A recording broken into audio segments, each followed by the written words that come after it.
Hello everyone, I'm back with another video for you today, finally. Now, as a lot of you are probably already aware, CD Projekt Red announced sunsetting of support for Gwent in the near future, meaning they won't be supporting the game anymore. And as obviously a game that meant a great deal to myself and many of you, I wanted to make a video as a kind of tribute, a send-off to my time with the game, and to have a video that I can look back on summarizing my experience with the game, maybe even showing to people in the future who are interested in this period of my life. And yeah, I want to talk about the mistakes that were made, potentially analyze some of those, and talk about the path that Gwent has been on over the years. So if that sounds interesting to you, make sure you grab yourself a drink, some snacks possibly, and let's jump right into the video. Enjoy, guys.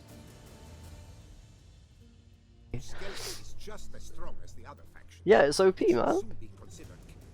Gwent made its first appearance as a minigame that players could engage in within the beloved Witcher 3 Wild Hunt game. Many players, including myself, found themselves spending hours and hours battling opponents and collecting new cards within the atmospheric setting of the Witcher universe. I remember myself talking with a friend about how much I was enjoying the game, and I was even joking that I would go pro if I could, if it was not a single player experience.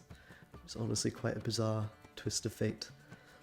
Gwent at this point was fairly rudimentary. It was a sort of puzzle game which you could only play against a computer opponent. The cards were imbalanced, strategies were basic, and the gameplay was pretty clunky. But there was a great deal of depth hiding within the game's unique mechanics. The popularity of this minigame was so great that CDPR decided to create a separate multiplayer card game based on the fundamentals of that game within a game. And thus, Gwent, as it came to be, was born. Needless to say, when I heard that there was a closed beta standalone Gwent game that you could sign up for, I couldn't send them my email address fast enough, and I'm sure many others shared my excitement.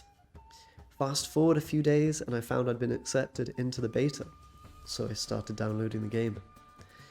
So what was so special about Gwent that it had card game enthusiasts like myself salivating at the prospect?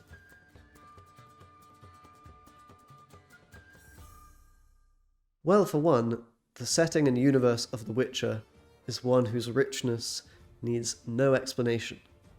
But beyond the great setting and backdrop of several warring factions inhabiting a cruel and morally grey world, with incredible art to boot, Gwent's fundamental mechanics were wholly different to any other card game on the market at the time. Gwent can best be described by the expression, losing a battle to win a war. Whoever can embody this strategy best emerges victorious.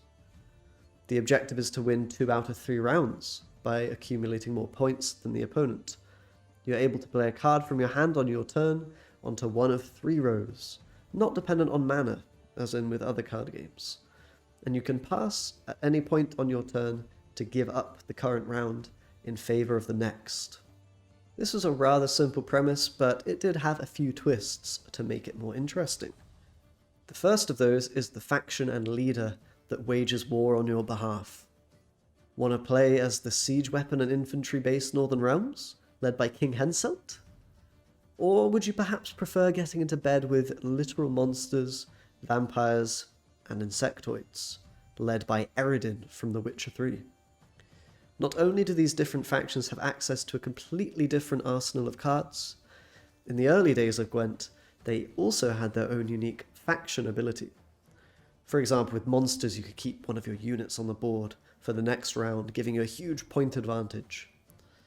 Add to this a unique leader who can be deployed onto the battlefield at a moment of your choosing to swing the tide in your favour, and you have a truly unique skeleton for a card game.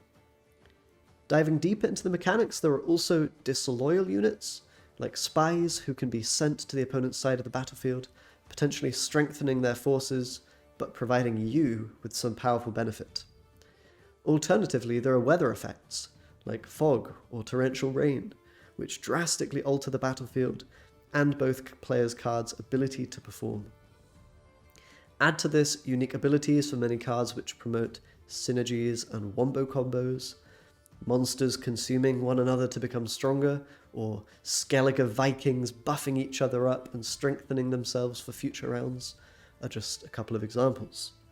There were also potent spells like Scorch, which would destroy all of the strongest units on the board. It's gonna burn. Oh, the Empire!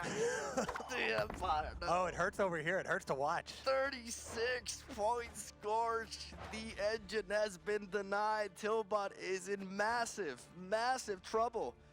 He is 32 points behind. Or the reverse with Epidemic, destroying all the weakest units. With all of these components, you have a recipe for a truly cohesive and engaging card game. Truth be told, the early days of Gwent's beta were characterized by broken abilities and card effects. scoia'tel, for example, could leverage its faction ability and a 2-card combo to gain 1 whole card over the opponent at the start of the game.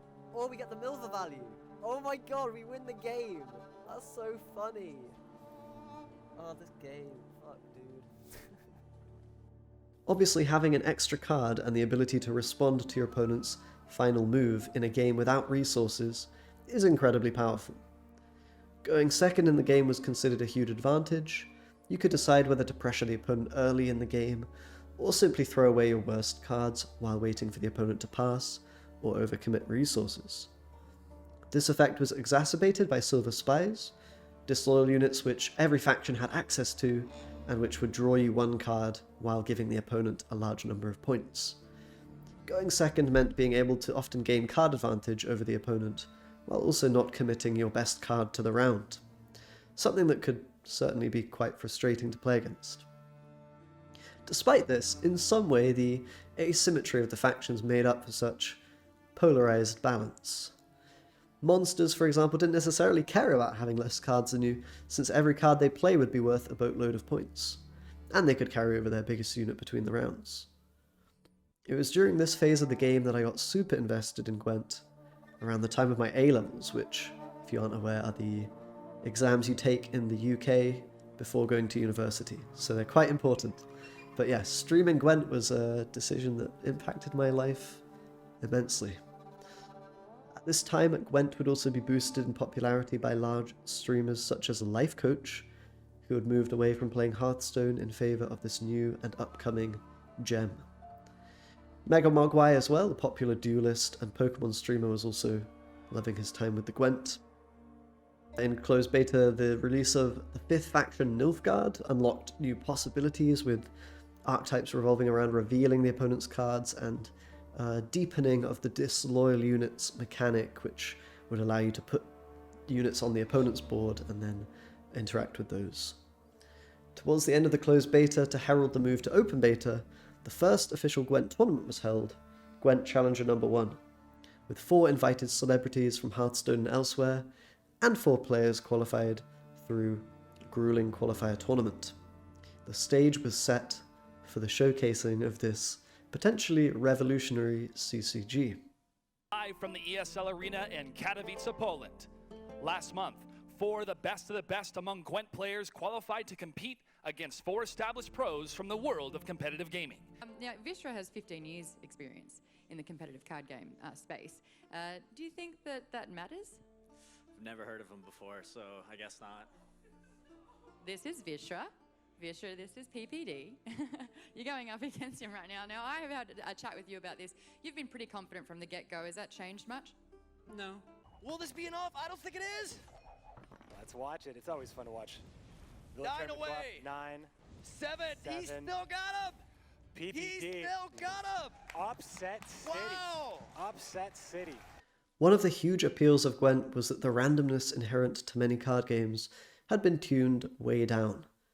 As such, many Hearthstone players recently disillusioned with the amount of RNG being added to the game, and combined with the exodus of popular Hearthstone pro players, and the generous free-to-play model of Gwent compared to the predatory, the more predatory developments in Hearthstone, decided to make the switch to Gwent. A brilliant and exciting finish to the Gwent Challenger tournament, which saw Life Coach as the winner, perhaps proving that skill wins out over luck in this new card game, was the perfect end to an encouraging closed beta phase for the game. See this coming. If he fails to see this, if he don't, okay, this stops it. This stops it. Fantastic. No, no, no, it doesn't. Whoa. It doesn't. Oh, this is going to be No, he's gonna. Oh my God. This is going to be a great, look at this. Oh, Not no. even hesitating.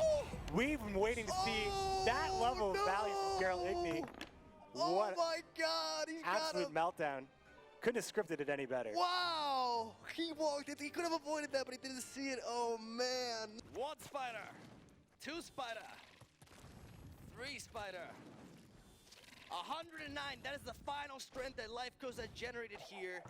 Let's And War see. Cry happens. Just playing it, let it play out. Here it is, folks.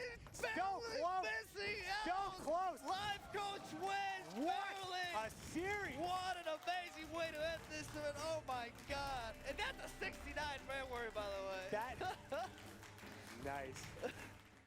During this time, the community had been very close-knit. There were a lot of inside jokes, memes, everybody knew each other. Yes, against fucking Radovid Africa, who does 20 fucking points with Shani. Are you fucking retarded? But you don't fucking tell me how to fucking play when you're not even a fucking pro ladder player. Everything was looking really good for Gwent. The imbalances, in many ways, were part of what made it so fun. And despite the kind of silly post-stamp-sized card art, and some occasional matchmaking bugs and difficulties, the future looked really good. It was now time for Gwent to enter open beta.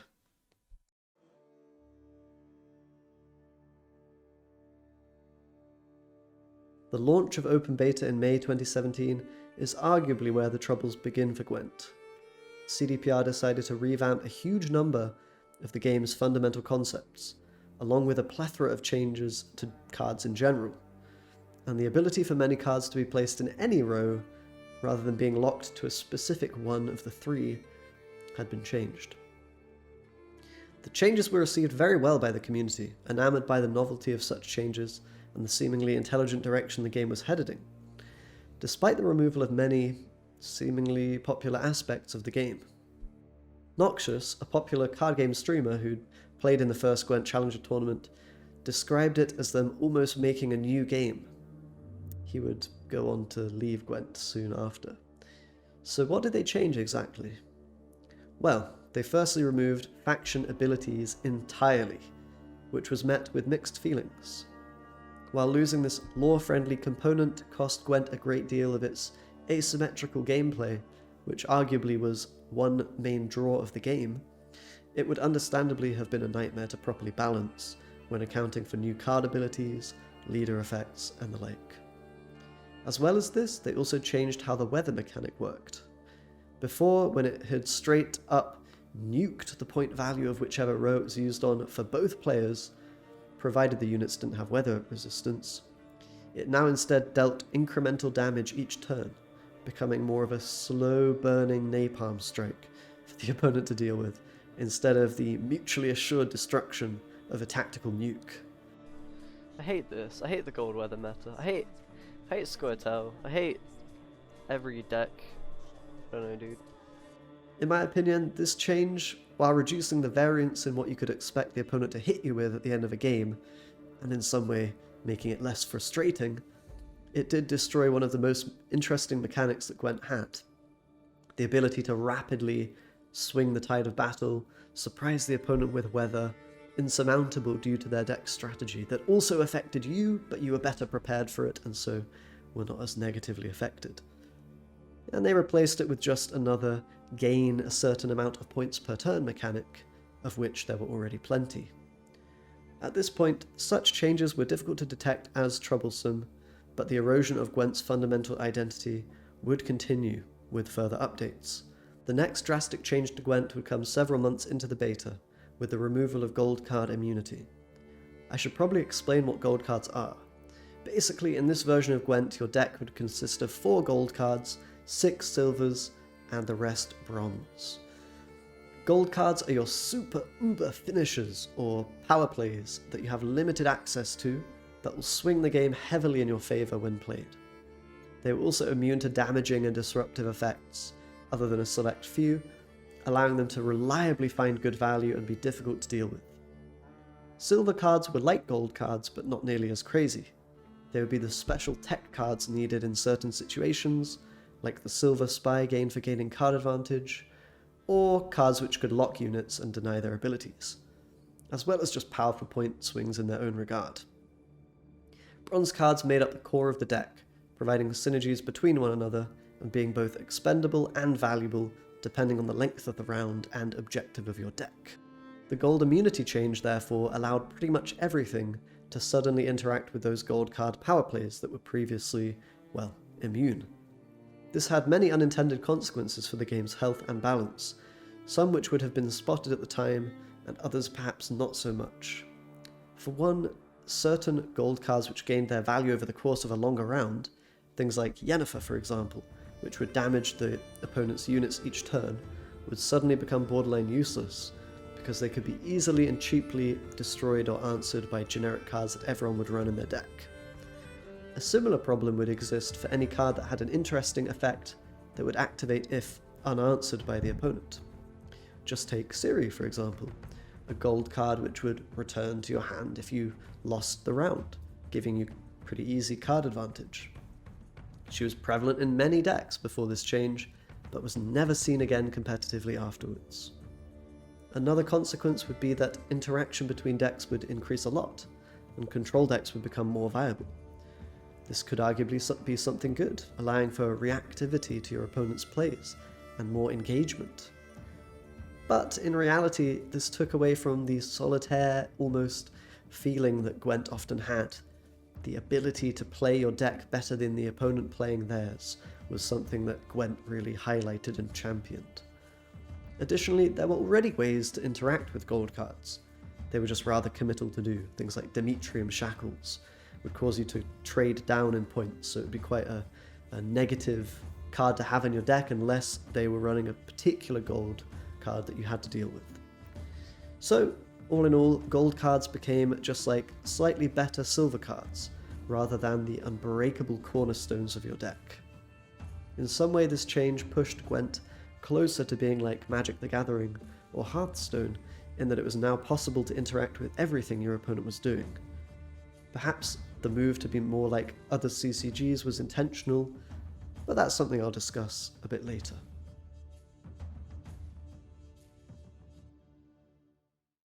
This period of open beta was again a time of excitement and energy within the Gwent community. Lifecoach was hosting large sanctioned tournaments at his mansion in Austria, bringing community members and competitive players, myself included, together. For me, this period of 4 or so months was one of the highlights of my life. There were so many great tournaments, and I made some amazing friendships with many memorable faces. Interacting with the Gwent community was just so wholesome and enjoyable. This period also cemented Impetuous Panda, Mega Mogwai, Merchant, other casters as sort of spokespeople for Gwent, and their commentary was very entertaining. It was as if all the pieces were fitting into place perfectly for this fresh on the scene card game. In his deck. Let's see if we see some of them coming out now. We do see Priscilla immediately. Hopefully Look at Freddy's face, he loves hopefully it. Does not kill the Dijkstra. It can kill the Freddy Dijkstra champ. IRL. It hits everything It's with the Dijkstra. Gaunter, yes! Gaunter Odim. Oh no! Freddy! And Freddy just absolutely whiffs that Gaunter. Oh, he had Freddy. this game 100% won. And we see Gaunter come out with the fog ticking as well. Gonna be needing very few points to win here. Oh my goodness, Freddy, no. Your opponent in the game. Gaunter, that's why you don't make a deal with the devil. It truly felt like Gwent had the potential to overcome even a giant like Hearthstone, with the sheer amount of novelty and entertainment that it was providing. So how could it all go wrong?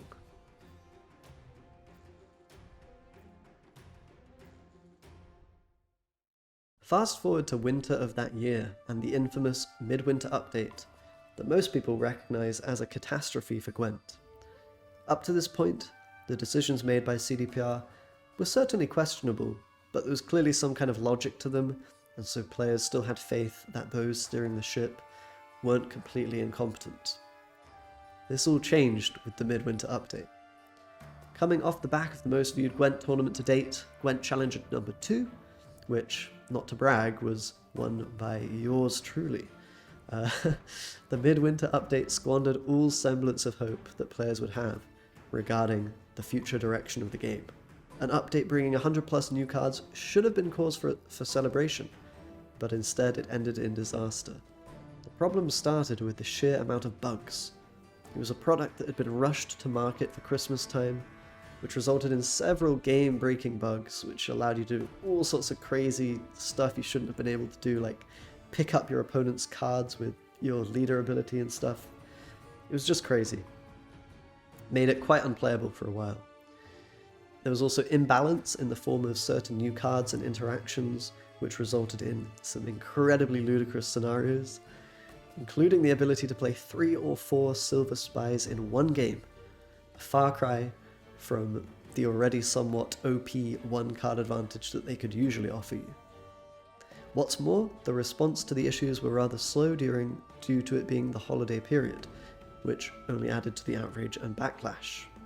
Beyond this, and arguably more damaging to the game, was the introduction of several RNG-heavy mechanics and abilities which only added fuel to the fire for any RNG-averse Gwent fan, and also the simplification and removal of some abilities that cards, interesting cards had, best summed up by this Mogwai clip. Por favore.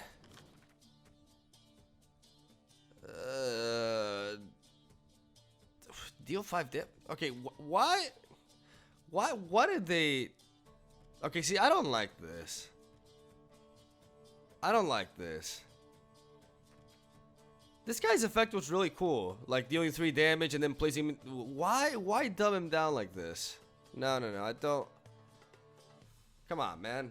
Why? Why would you ever do this? That card had a lot of flavor. The Great Sword deck was really cool. Why would you... I disagree with this heavily. The cherry on top of this shit cake was that even the card names, just like Neca Warrior or whatever, those were changed and simplified, so even people who enjoy just the lore and the setting of the Witcher universe had something that they could also complain about. So yeah, there were just a plethora of problems, and even one of those on their own would have been enough to cause backlash, but altogether, such an intense fuck-up at such a pivotal moment in the game's history, it caused a huge amount of backlash. It even caused many articles to be written in gaming news sites, and for the midwinter update to become a stain in the memory of all Gwent players at that time. The prominent streamer Life Coach would also soon disassociate himself from the game, having witnessed the mistakes and poor direction the game was heading in, and this is when Gwent began its further descent into Hearthstonification, with the removal of interesting abilities in favour of damage and interactive effects. This would all culminate in the announcement of Gwent Homecoming.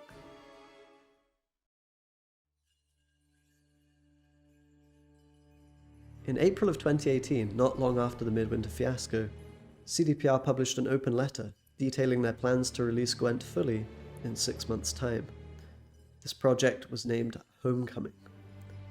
The name, an attempt to appease the frustration of players who are witnessing the gradual departure of Gwent's key features in favour of more mainstream CCG appeal, couldn't have been further from the reality of the situation. An emphasis on returning to the gritty Witcher theme, improving the game's visuals, and minimising RNG were the takeaways from the letter, as well as the release of Thronebreaker, a single-player story Gwent experience. I'm speaking from conjecture now, but judging from the fact that Thronebreaker was planned to be released, and was built in terms of visuals to be similar, if not identical, to the Homecoming version of Gwent that was eventually released, I believe that CDPR already had plans to revamp Beta Gwent and release it with the Homecoming changes, including the removal of one of the rows from the game and the enlarging of cards.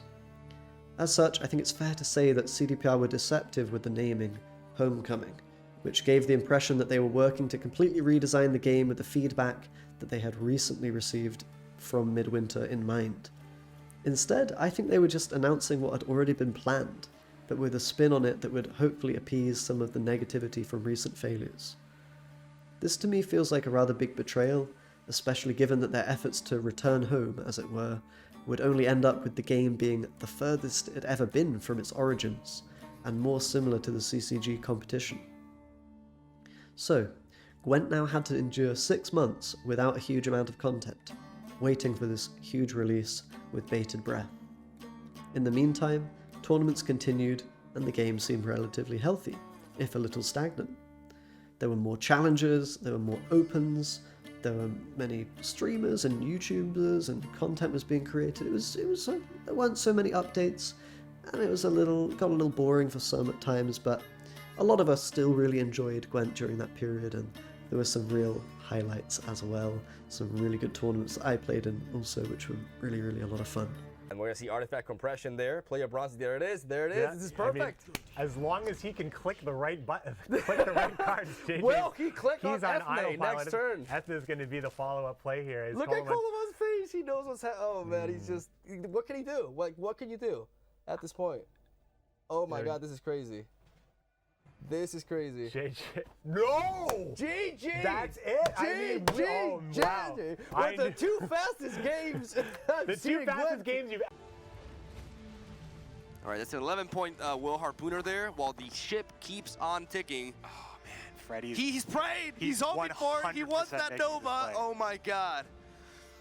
Oh my God. Will he get it? Into Officer, into the mulligan. And Give me a moment. he's got it. What? So what changed with Homecoming? Well, in many ways, Homecoming was the opposite of Homecoming.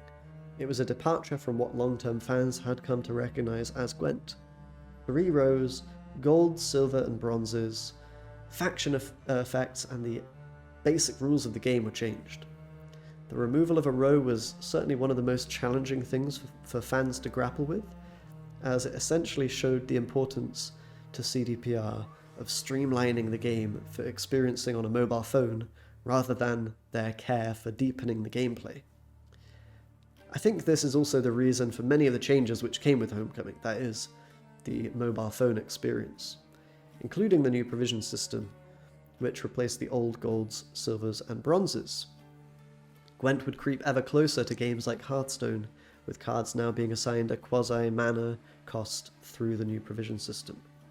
This allowed for more fine-tuned balancing of cards, and arguably more options in deck building, but as the final nail in the coffin for the flavour and familiarity of those systems from previous iterations of the game. Artifacts were also introduced, in some way a kind of attempt to make a new gold card, which would be difficult to interact with. This was a rather baffling decision after having already planned against having such mechanics in the game with the gold immunity update. The coin flip problem, i.e. the person going second being at an advantage, was also fixed by adding a 5-point buffer for the player going first, which was a welcome change. Point values were decreased drastically, which in some way limited the ability for the devs to balance cards as efficiently, because small changes in point values would have larger impacts on power levels. But this point value change also made the games less interesting in a way, as you would be fighting battles for 20 or 30 points rather than having huge 100 points totals, 50-point swings as in previous versions of the game. It's also worth noting that silver spies at this point, the disloyal units which could gain you card advantage, had also been removed during the beta, and that was just another one of Gwent's fundamental mechanics that had been, taken away from the game. Upon its release, Homecoming gameplay was far inferior to recent, even beta gameplay, due to the simplification of many cards and the overabundance of damaging and controlling effects, as well as the misbalancing of artifacts and certain other cards.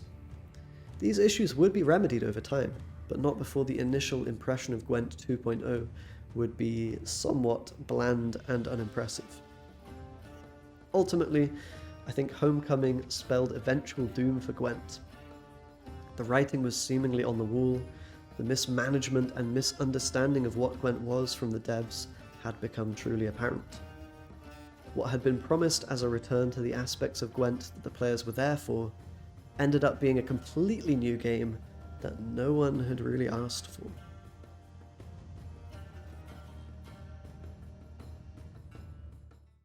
It's at this point that I'd like to explain what I think happened at CDPR to cause Gwent to walk this unfortunate path.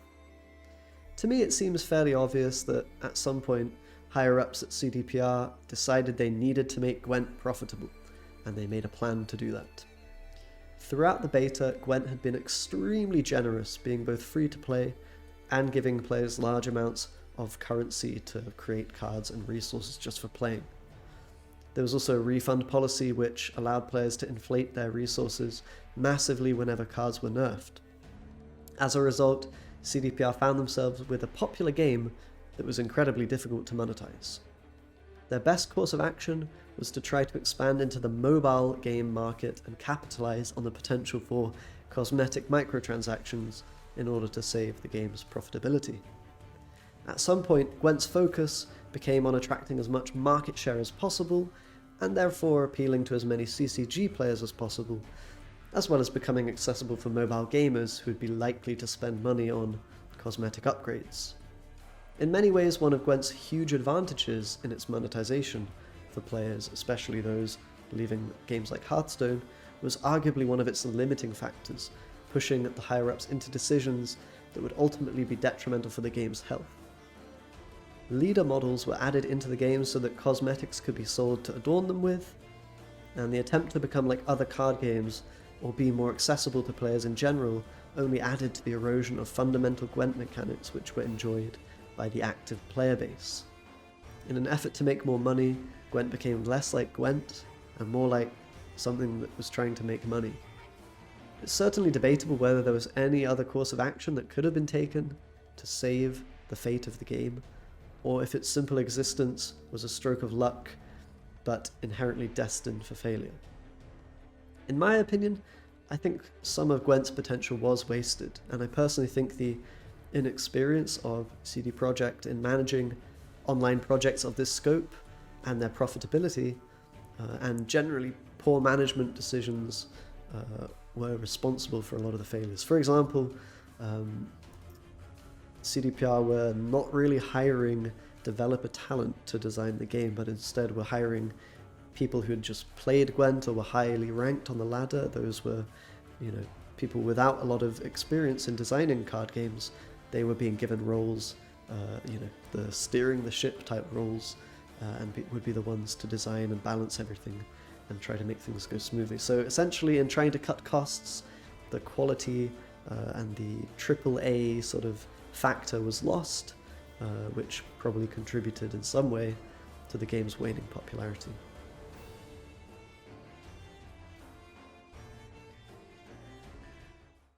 Despite this, and despite the lukewarm reception to Homecoming, there were a lot of improvements made, and it's honestly impressive how CDPR managed to salvage what was an extremely bare-bones and difficult to enjoy game at the start of Homecoming.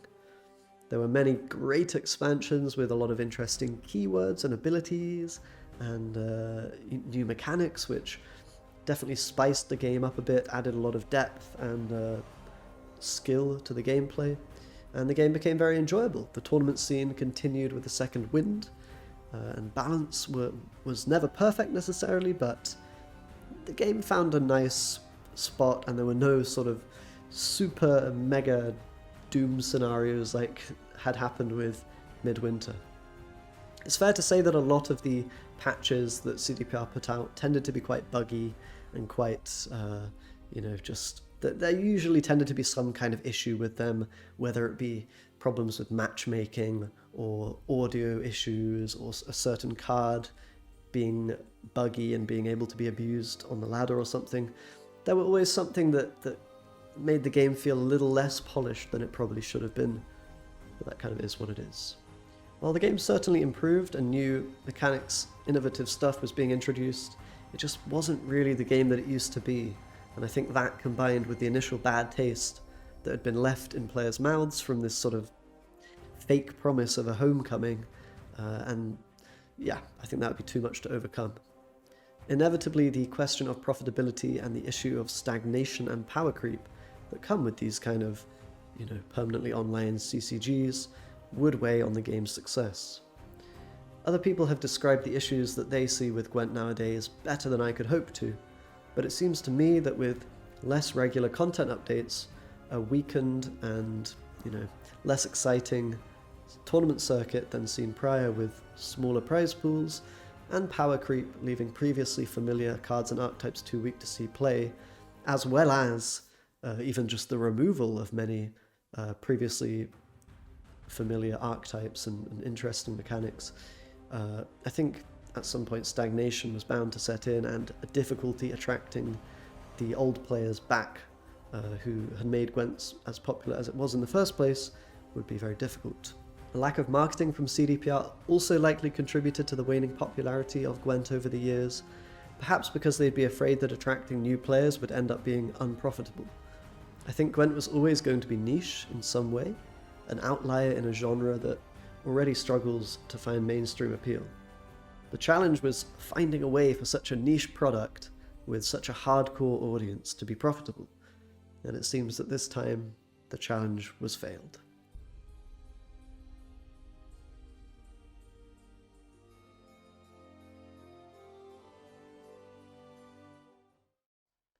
So now we've reached the end game for Gwent.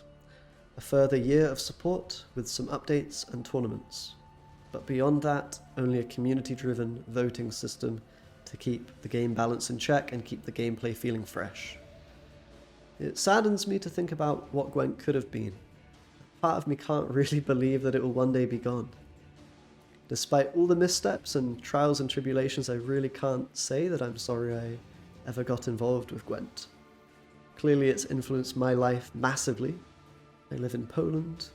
My girlfriend and my entire social circle, living situation and most memorable experiences, all being thanks to Gwent.